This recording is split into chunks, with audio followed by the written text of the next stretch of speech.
The broadcast is now starting. All attendees are in listen-only mode.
Good morning, everybody. Because we did a registration through Eventbrite, which leads to another registration, we're going to wait about 5 minutes to get started to make sure folks get through the GoToMeeting registration page. So we'll begin at about 11:05. Thank you.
Are we recording?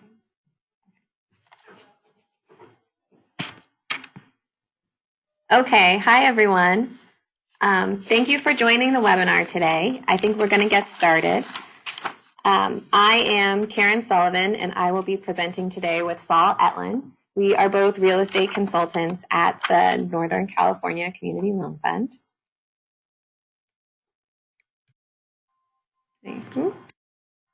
Oh, we're having a bit of a technical difficulty, but okay, here we go. Okay, so on this side, we have an agenda of what we're going to be discussing today during the webinar. First, we'll give you a brief overview of NCCLF and who we are. Then we'll talk about the nonprofit sustainability initiative and give you an overview of the program. After that, we'll go into a little more detail on each of the programs that have applications available at this time. The Nonprofit Space Investment Fund, the grants available through the Nonprofit Space Stabilization Program, and the Technical Assistance Program that is offered through the Nonprofit Space Stabilization Program. As we're going, feel free to submit questions, but we're going to wait to take questions until the end of the webinar. If for some reason we don't get to your question, Saul and my contact information is at the end of the presentation, and you can feel free to shoot us an email or give us a call, and we're happy to talk through any questions that you have. So here we have an overview of NCCLF's mission and our programs. NCCLF is also a nonprofit. Our mission is to promote economic justice and alleviate poverty by increasing the financial resilience and sustainability of nonprofits and enterprises. We have a consulting program, which is where Saul and I work, that offers financial and real estate consulting services. In addition, we help to administer some of the programs available through the Nonprofit Sustainability Initiative. We also have a lending program that provides flexible financing to nonprofits for the acquisition of community facilities, the development of affordable housing, and through our lending program, we can also provide working capital to nonprofits. We have a policy program that advocates for policies that support our mission, and we serve as a conduit for socially responsible investors to make investments into the communities that we serve. On this side, we have an overview of the different services that NCCLF's consulting program offers. The common thread amongst all of the services that we offer is that the goal is to help organizations deploy their resources strategically, whether that resource is a piece of real estate or financial management practices and systems within an organization. All right, so now we're going to move on and start talking about the Nonprofit Sustainability Initiative. The initiative was launched in 2015 by the late Mayor Ed Lee in response to the nonprofit displacement that was taking place in San Francisco. And the purpose of this program is to help nonprofits secure permanent, long-term space in San Francisco. The Nonprofit Sustainability Initiative is funded by the Office of Economic and Workforce Development, and it's implemented in partnership with the Mayor's Office of Housing and Community Development and the San Francisco Arts Commission. And as we mentioned earlier, it's administered by NCCLF.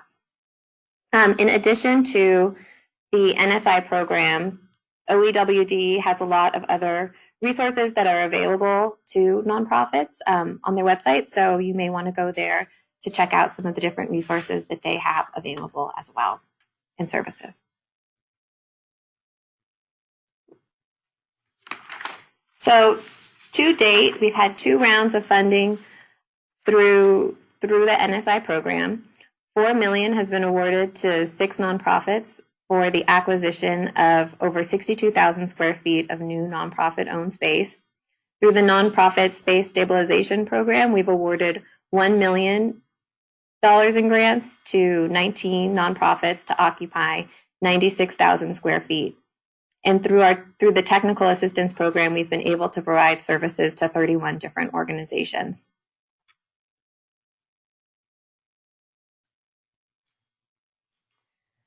So across all 3 programs within the NSI with the Nonprofit Sustainability Initiative, on this slide we have the baseline eligibility requirements for each of those programs. And so in order to apply for any of the programs, you need to be a 501c3 nonprofit organization or a fiscally sponsored project. You need to be located in San Francisco, and you need to have a track record of serving historically underserved communities for at least 3 years. So if you're interested in any of those programs, those are the baseline eligibility criteria that you would need to meet.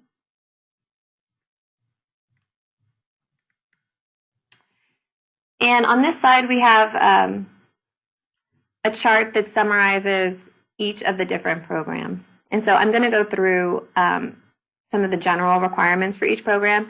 And then afterwards, Saul and I will both go in a little more detail on the program requirements and the review criteria. So for the Nonprofit Space Investment Fund, this program provides acquisition grants.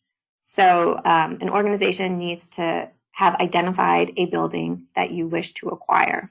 In order to apply, organizations will need to provide a fully executed letter of intent or purchase and sale agreement to for the building they wish to acquire. And the organization needs to be able to close financing on the acquisition by June 30th, 2019. In this round, there will be $2 million available, and the application deadline is September 17th at 7:00 p.m. And late applications will not be accepted. Under the Nonprofit Space Stabilization Fund, we have 2 different programs. There are financial assistance grants for nonprofits who are facing permanent displacement or barriers to growth. In order to apply for financial assistance grants, you need to have a fully executed letter of intent for a space that you are planning to lease, or a lease that started on or after September 1st, 2017. In this round, there will be $500,000 available, and the application deadline is also September 17th at 7:00 p.m. As part of the Nonprofit Space Stabilization Fund, we also offer technical assistance services to organizations that are facing displacement in the next 18 months or facing barriers to growth due to real estate constraints. These applications are accepted on a rolling basis and are generally approved within about 45 days of the application being submitted. And the links for each of these applications are available on NCCLF's website.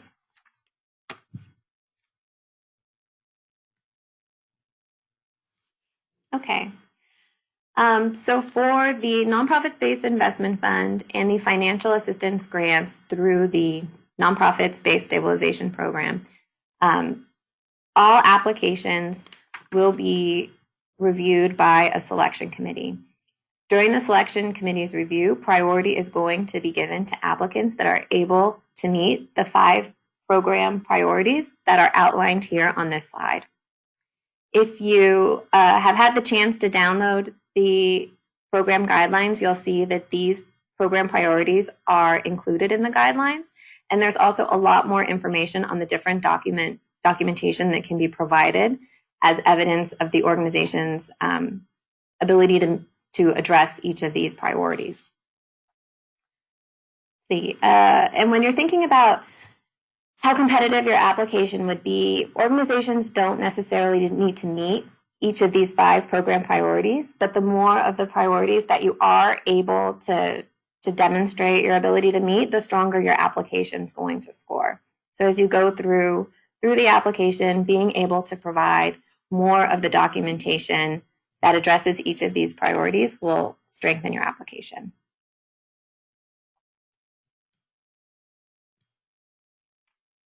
Okay, now I'm going to talk about the Nonprofit Space Investment Fund in a little more detail, and then I'm going to turn it over to Saul, who will talk about the financial assistance grants. So in this round of funding, there will be $2 million available for organizations that have identified a building that they would like to acquire. The maximum grant that an organization can apply for is the lesser of $1 million or 25% of your acquisition cost. So if you have identified a building for sale for $2 million, you would be eligible for a grant of up to $500,000. If you had identified a building with an acquisition price of $4 million, your organization would be eligible for a grant of up to $1 million.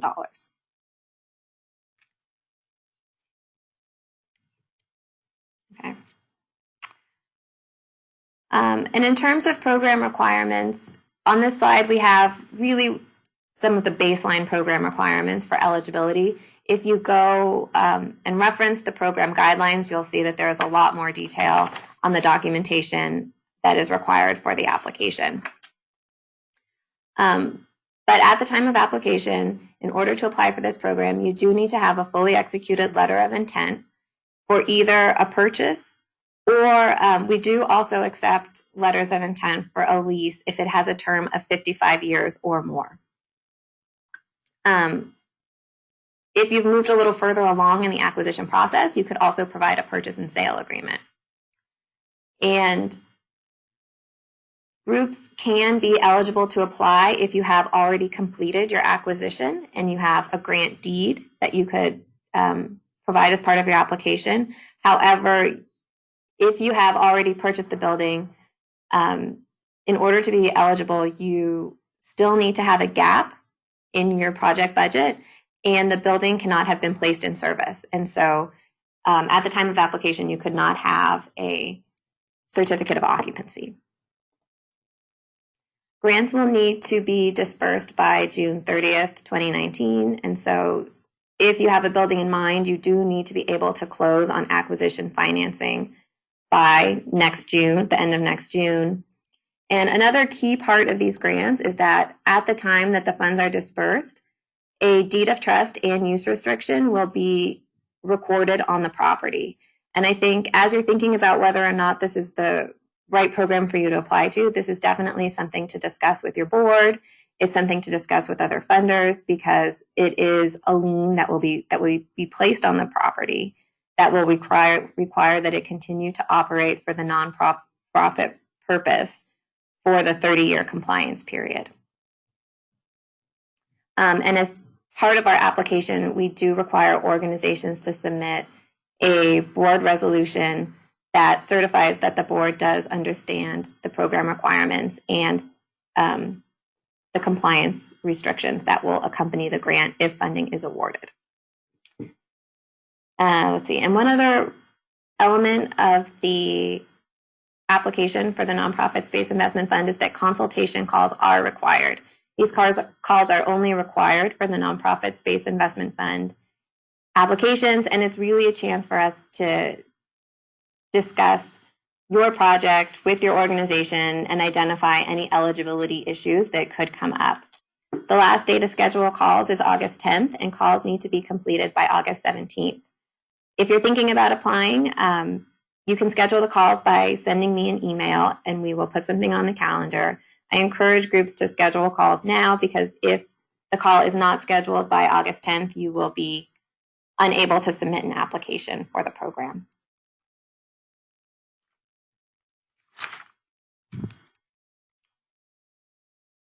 And so, as I mentioned, all of the applications will be reviewed by a selection committee.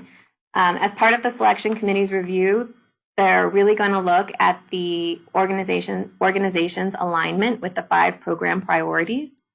After that, the selection committee also looks at the extent to which the project meets an urgent need. And when they're looking at urgency, they're looking at the project's timeline, but also its impact on your financial performance and your programmatic performance.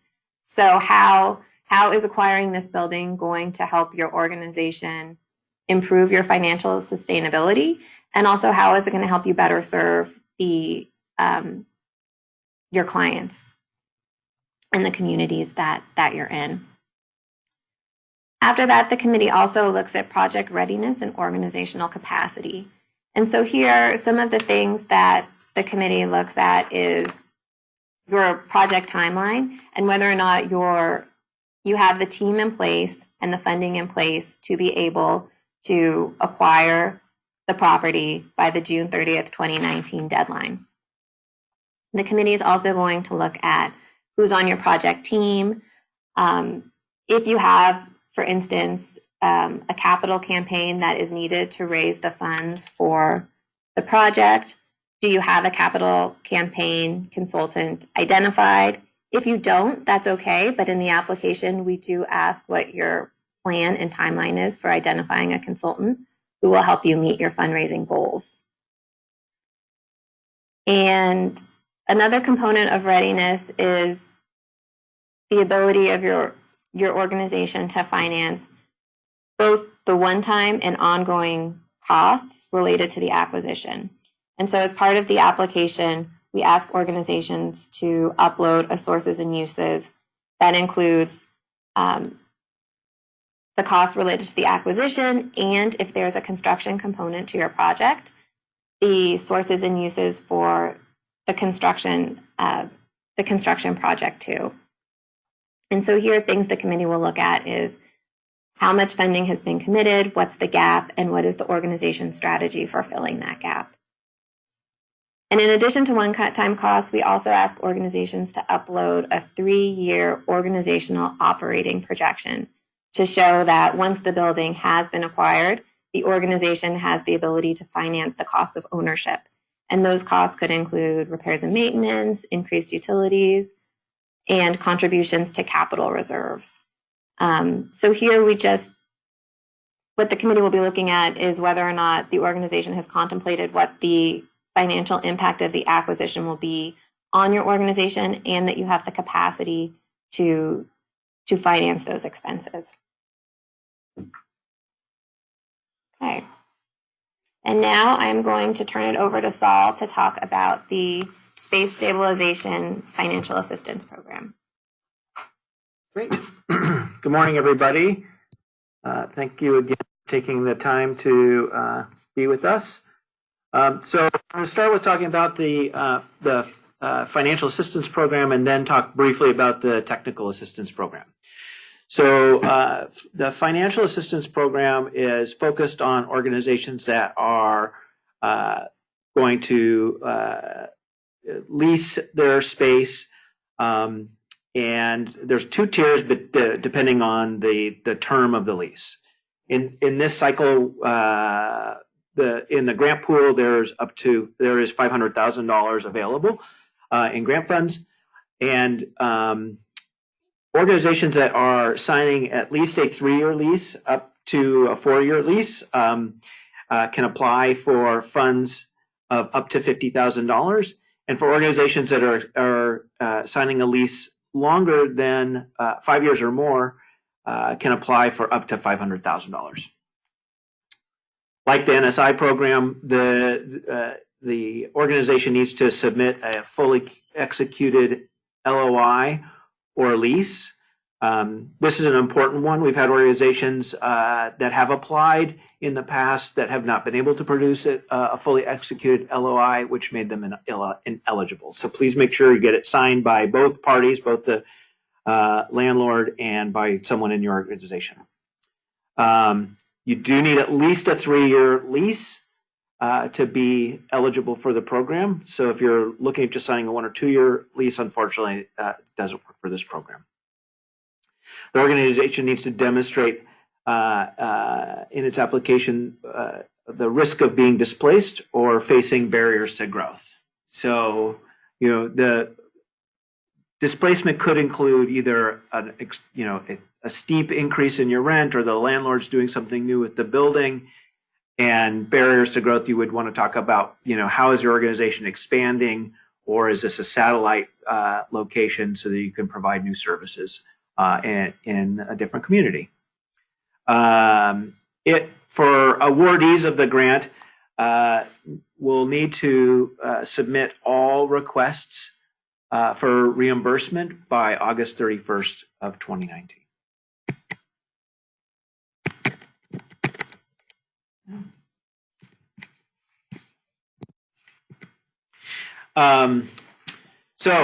Eligible fund, the funds can be used for a rent stipend. This is to cover the differential on 6 months for displaced square footage.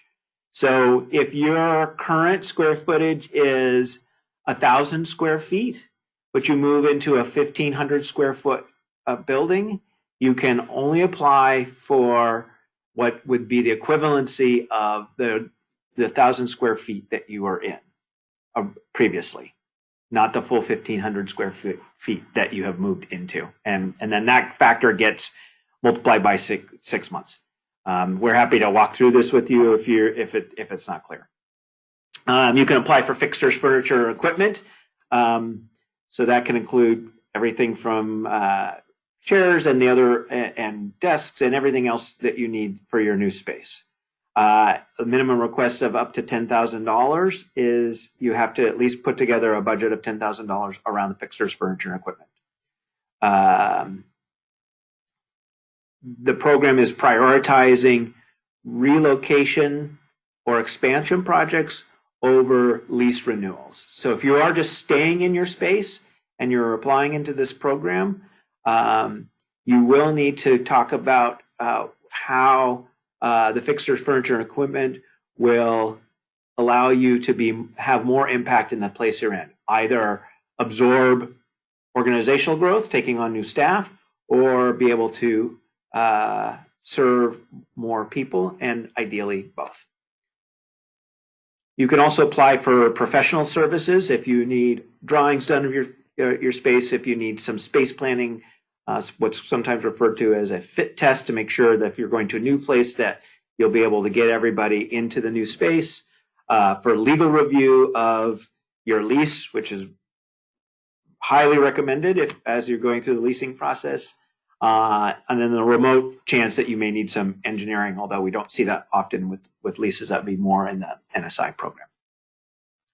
You can apply for staffing costs related to your real estate project, but that will require the disclosure of some payroll data.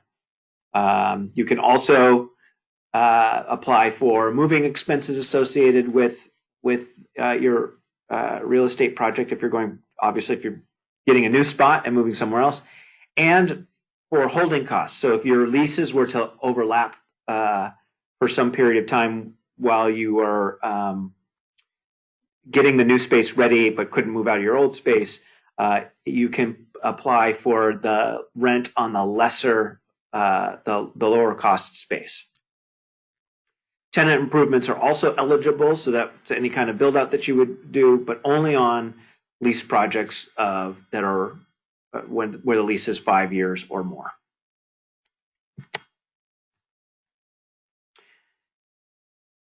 For awardees, this is the disbursement request process for FF&E and all professional purchases.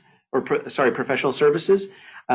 You do need to get 3 bids before you either make a purchase or engage in a contract with a professional service provider, and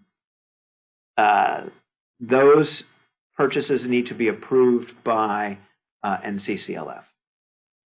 If you are, the website has forms around doing the bidding process. If you're doing a tenant improvement project, it does fall under prevailing wage. And so that's just something to be aware of as when you are doing your budgeting for your tenant improvement. Staff time reimbursement. As I mentioned, you'll have to disclose timesheets and payroll verification and provide a description of how the time was used associated with the real estate project. Forms and instructions can be found along with all of the other details around making an application on our website at ncclf.org.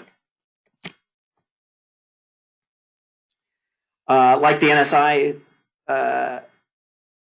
investment fund, very similar grant review criteria aligned with the 5 program priorities. The lease length here is important. This is about trying to help organizations have stability of place, and so there's a preference for leases that are longer and with longer options. For instance, if you were to get a 5-year lease with a 5-year option. The organization should be able to demonstrate its the urgency around how the real estate project will impact the organization's ability to continue to deliver services. And finally, it's organizational project readiness and organizational capacity. This is the organization showing that it has looked at if it's going to have increased rent, how will it sustain paying that increased rent over time? If you're going to do a TI project, have you given thought to what does the team look like that will deliver that TI project? Have you engaged an architect, or are you doing the construction? Is the landlord doing the construction? Have you connected with any of the sort of the service providers that will help you successfully get your space ready?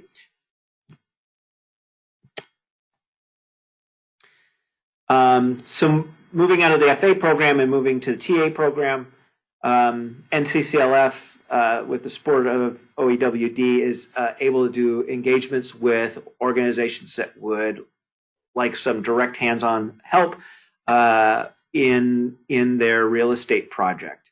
Your organization's lease should be expiring within 18 months to be considered for this program. And this can be any of the 3 scenarios of moving to a new spot, maybe considering a lease renewal, or you're facing barriers to growth. Either you need bigger space or you need a second site.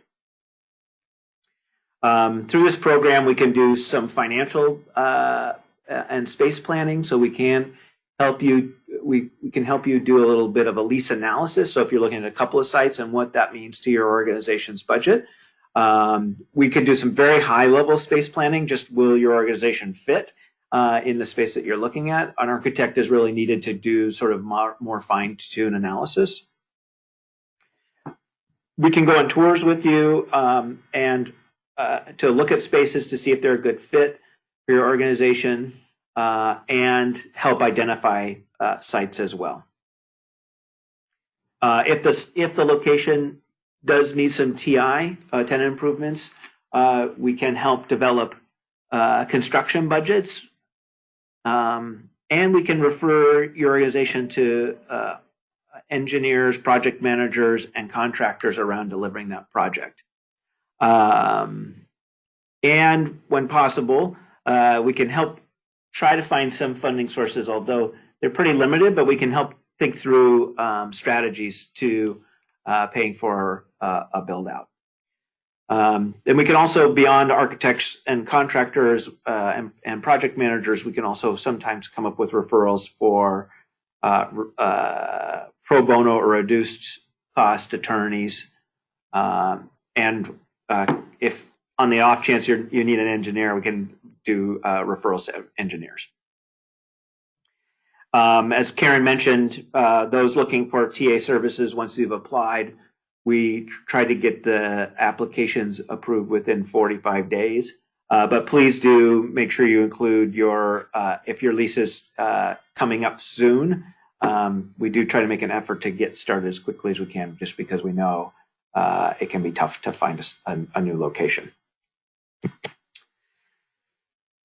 So just an overview again of some of the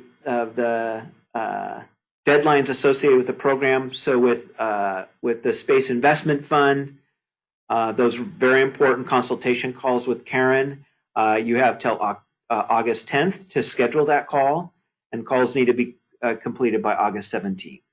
The organizations applying have found those very helpful, and they're required as part of the application process.